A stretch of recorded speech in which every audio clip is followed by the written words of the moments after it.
بسم اللہ الرحمن الرحیم۔ معزز سامعین السلام علیکم۔ آج پھر میں آپ کی خدمت میں ایک اور واقعہ لے کر حاضر ہوا ہوں۔ یہ واقعہ حضرت موسیٰ علیہ السلام کے دور کا ایک بہت بڑے عالم کا ہے۔ ایک مسلمان اس قصے سے ایک مسلمان کو یہ معلوم ہوگا کہ اس کو اپنا دین اور اپنا ایمان بچانا کتنا مشکل ہے، اور اس کی ایک غلطی اس کے ایمان کو تباہ کر سکتی ہے۔ یہ واقعہ ایک بہت ہی خوبصورت واقعہ ہے کہ ایک عالم کی زبان لٹک کر باہر آ گئی۔ تو آئیے ہم اپنے اس موضوع کو شروع کرتے ہیں۔ بلعم بن باورا یہ شخص حضرت موسیٰ علیہ السلام کے دور کا بہت بڑا عالم اور عابد و زاہد تھا، اور اس کو اسم اعظم کا بھی علم تھا۔ یہ اپنی جگہ بیٹھا ہوا اپنی روحانیت سے عرش اعظم کو دیکھ لیا کرتا تھا، اور بہت ہی مستجاب الدعا تھا۔ اس کی دعائیں بہت زیادہ مقبول ہوا کرتی تھی۔ اس کے شاگردوں کی تعداد بھی بہت زیادہ تھی۔ مشہور یہ ہے کہ اس کی درسگاہ میں طالب علموں کی دعوتیں 12,000 ہوتی تھی۔ جب حضرت موسیٰ علیہ السلام قوم جبارین سے جہاد کرنے کے لیے بنی اسرائیل کے لشکروں کو لے کر روانہ ہوئے تو بلعم بن باورا کی قوم اس کے پاس گھبرائی ہوئی آئی اور کہا کہ حضرت موسیٰ علیہ السلام بہت ہی بڑا اور نہایت ہی طاقتور لشکر لے کر حملہ آور ہونے والا ہے، اور وہ یہ چاہتے ہیں کہ ہم لوگوں کو ہماری زمینوں سے نکال کر یہ زمین اپنی قوم بنی اسرائیل کو دے دیں، اور اس لیے آپ حضرت موسیٰ علیہ السلام کے لیے ایسی بد دعا کر دیجیے کہ وہ شکست کھا کر واپس چلے جائیں۔ آپ چونکہ مستجاب الدعا ہیں، اس لیے آپ کی دعا ضرور مقبول ہو جائے گی۔ یہ سن کر بلعم بن باورا کانپ اٹھا اور کہنے لگا کہ تمہاری ہلاکت ہو، خدا کی پناہ، حضرت موسیٰ علیہ السلام اللہ عز و جل کے رسول ہیں، اور ان کے لشکروں میں مومنوں اور فرشتوں کی جماعت ہے۔ ان پر بلا میں کیسے اور کس طرح بد دعا کر سکتا ہوں؟ لیکن اس قوم نے رو رو کر اور گڑ گڑا کر اس طرح اصرار کیا کہ اس نے یہ کہہ دیا کہ استخارہ کر لینے کے بعد اگر مجھے اجازت مل گئی تو بد دعا کر دوں گا، مگر استخارہ کے بعد جب اس کو بد دعا کی اجازت نہیں ملی تو اس نے صاف صاف جواب دے دیا، اگر میں بد دعا کروں گا تو میری دنیا و آخرت دونوں برباد ہو جائیں گی۔ اس کے بعد اس کی قوم نے بہت سے گراں قدر ہدیہ اور تحائف اس کی خدمت میں پیش کر دیے، بے پناہ اصرار کیا اور اس کی تعریفوں کے پل باندھ دیے، اور اس کو حضرت موسیٰ علیہ السلام سے زیادہ عالی و مقام و مرتبے والا بنا دیا، یہاں تک کہ بلعم بن باورا تکبر میں آ گیا، اور اس پر ہرس اور لالچ کا بھوت بھی سوار ہو گیا، اور وہ تکبر اور مال کے جال میں پھنس گیا۔ دنیاوی مال کی ہرس اور تکبر کیسے کیسوں کو برباد کر دیتا ہے۔ اسی مال و زر کی ہرس کی وجہ سے وہ اپنی گدی پر سوار ہو کر بد دعا کے لیے چل پڑا۔ راستے میں بار بار اس کی گدی ٹھہر جاتی اور منہ موڑ کر بھاگ جانا چاہتی تھی، مگر یہ اس کو مار مار کر آگے بڑھاتا رہا، یہاں تک کہ گدی کو اللہ تعالیٰ نے گویائی کی طاقت عطا فرمائی۔ گویائی کا مطلب ہے کہ بولنے کی طاقت، اور اس نے کہا کہ افسوس اے بلعم بن باورا، تو کہاں اور کدھر جا رہا ہے؟ دیکھ، میرے آگے فرشتے ہیں جو میرا راستہ روکتے ہیں اور میرا منہ موڑ کر مجھے پیچھے دھکیل رہے ہیں۔ اے بلعم، تیرا برا ہو، کیا تو اللہ کے نبی اور مومنین کی جماعت پر بد دعا کرے گا؟ گدی کی تقریر سن کر بھی بلعم بن باورا واپس نہیں ہوا، یہاں تک کہ اسبان نامی پہاڑ پر چڑھ گیا اور بلندی سے حضرت موسیٰ علیہ السلام کے لشکروں کو بغور دیکھا، اور تکبر مال و دولت کے لالچ میں اس نے بد دعا شروع کر دی۔ لیکن خدا عز و جل کی شان کی وہ حضرت موسیٰ علیہ السلام کے لیے بد دعا کرتا تھا، مگر اس کی زبان پر اس کی قوم کے لیے بد دعا جاری ہو جاتی تھی۔ یہ دیکھ کر کئی مرتبہ اس کی قوم نے ٹوکا کہ اے بلعم، تو الٹی بد دعا کر رہے ہو۔ تو اس نے کہا کہ اے میری قوم، میں کیا کروں؟ میں بولتا کچھ ہوں اور ہو کچھ جاتا ہے اور میری زبان سے کچھ اور ہی نکلتا ہے۔ پھر اچانک اس پر یہ غضب الہی نازل ہو گیا کہ ناگہاں اس کی زبان لٹک کر سینے پر آ گئی۔ اس وقت بلم بن باورا نے اپنی قوم سے رو کر کہا کہ افسوس، میری دنیا و آخرت دونوں برباد و غارت ہو گئی۔ میرا ایمان جاتا رہا اور میں قہر و قہار و غضب جبار میں گرفتار ہو گیا۔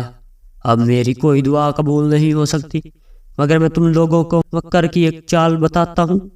تم لوگ ایسا کرو تو شاید حضرت موسیٰ علیہ السلام کے لشکروں کو شکست ہو جائے۔ تم لوگ ہزاروں خوبصورت لڑکیوں کو بہترین پوشاک اور زیورات پہنا کر بنی اسرائیل کے لشکروں میں بھیج دو۔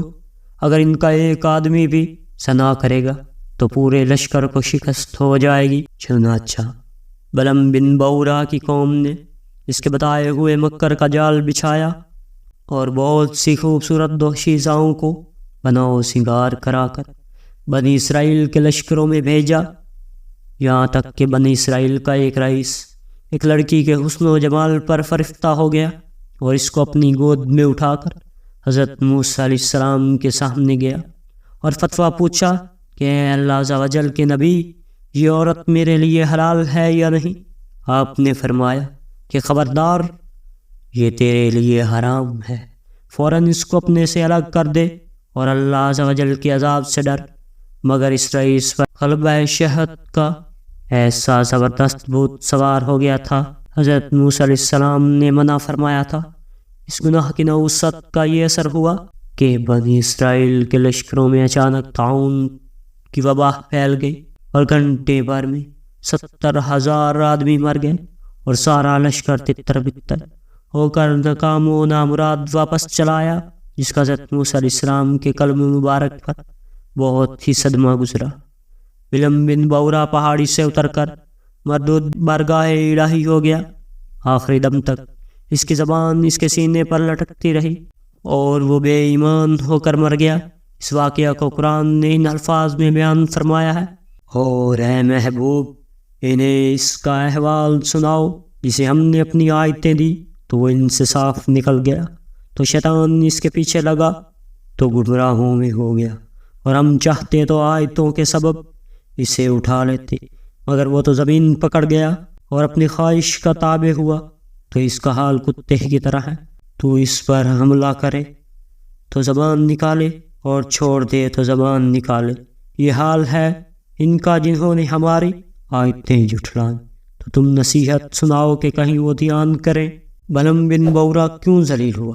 روایت ہے کہ بعض انبیاء کرام نے خدا تعالیٰ سے دریافت کیا کہ تو نے بلم بن باورا کو اتنی نعمتیں عطا فرما کر پھر اس کو کیوں اس قدر ذلت میں گرا دیا؟ تو اللہ تعالیٰ نے فرمایا کہ اس نے میری نعمتوں کا کبھی شکر ادا نہیں کیا، اگر وہ شکر گزار ہوتا تو میں اس کی کرامتوں کو سلب کر کے اس کو دونوں جہاں میں اس طرح ذلیل و خوار اور غائب و خاسر نہ کرتا۔ باورا کی اس سرگزشت سے چند اسباق ہدایات ملتے ہیں، اس سے ان عالموں اور لیڈروں کو سبق حاصل کرنا چاہیے جو مالداروں یا حکومتوں سے رقمیں لے کر خلاف شریعت باتیں کرتے ہیں اور جان بوجھ کر اپنے دین ایمان کا سودا کرتے ہیں۔ دیکھ لو بلم بن باورا کیا تھا اور کیا ہو گیا، یہ کیوں ہوا؟ اس لیے اور صرف اس لیے مال و دولت کے لالچ میں گرفتار ہو گیا اور دنستہ اللہ عز و جل کے نبی پر بد دعا کرنے کے لیے تیار ہو گیا۔ تو اللہ عز و جل کے نبی پر بد دعا کرنے کے لیے تو اس کا اس پر یہ وبال پڑا کہ دنیا و آخرت میں ملعون ہو کر اسی طرح مردود ہو گیا کہ عمر پر کتے کی طرح لٹکتی ہوئی زبان لیے پھرا اور آخرت میں جہنم کی بھڑکتی اور شعلہ بار آگ کا ایندھن بن گیا۔ لہٰذا ہر مسلمان خصوصاً علماء مشائخ کو مال و دولت کے حرص اور لالچ کی جال سے ہمیشہ پرہیز کرنا چاہیے اور ہرگز کبھی بھی مال کی طمع میں دین کے اندر مداہنت نہیں کرنی چاہیے، ورنہ خوب سمجھ لو قہر الہی عز و جل کی تلوار لٹک رہی ہے۔ اس ثانیہ سے عام مسلمان بھی یہ سبق سیکھے کہ حضرت موسیٰ علیہ السلام کا لشکر جس میں ملائکہ اور مومنین تھے، ظاہر ہے کہ اس لشکر کے ناکام ہونے کا کوئی سوال ہی نہیں پیدا ہوتا تھا، کیونکہ یہ ایسا روحانی اور ملکوتی لشکر تھا کہ ان کے گھوڑوں کی ٹاپ سے پہاڑ لرز اٹھتے تھے، مگر صرف ایک بد نصیب کے گناہ کے سبب ایسی نحوست پھیل گئی کہ ملائکہ لشکر سے الگ ہو گئے، اور طاعون کے عذاب نے پورے لشکر میں ایسی ابتری پھیلا دی کہ پورا لشکر بکھر گیا، اور یہ فوج ظفر موج ناکام و مراد ہو کر پسپا ہو گئی۔ اس لیے مسلمان اس ثانیہ سے عام مسلمان بھی یہ سبق سیکھیں کہ حضرت موسیٰ علیہ السلام کا لشکر جس میں ملائکہ اور مومنین تھے، اس لیے مسلمانوں کو لازم ہے کہ اگر وہ کفار کے مقابلے میں مظفور و منصور اور فتح یاب ہونا چاہتے ہیں تو ہر وقت گناہوں اور بدکاریوں کی نحوستوں سے بچتے رہیں، ورنہ فرشتوں کی مدد ختم ہو جائے گی اور مسلمانوں کا رعب کفار کے دلوں سے نکل جائے گا۔ مسلمانوں کو نہ صرف ناکامی کا منہ دیکھنا پڑے گا بلکہ ان کی عسکری طاقت ہی فنا ہو جائے گی اور پوری قوم صفائے ہستی سے حرف غلط کی طرح مٹ جائے گی، نعوذ باللہ۔ تو اس پورے قصے سے مسلمانوں کو کچھ سیکھنا چاہیے۔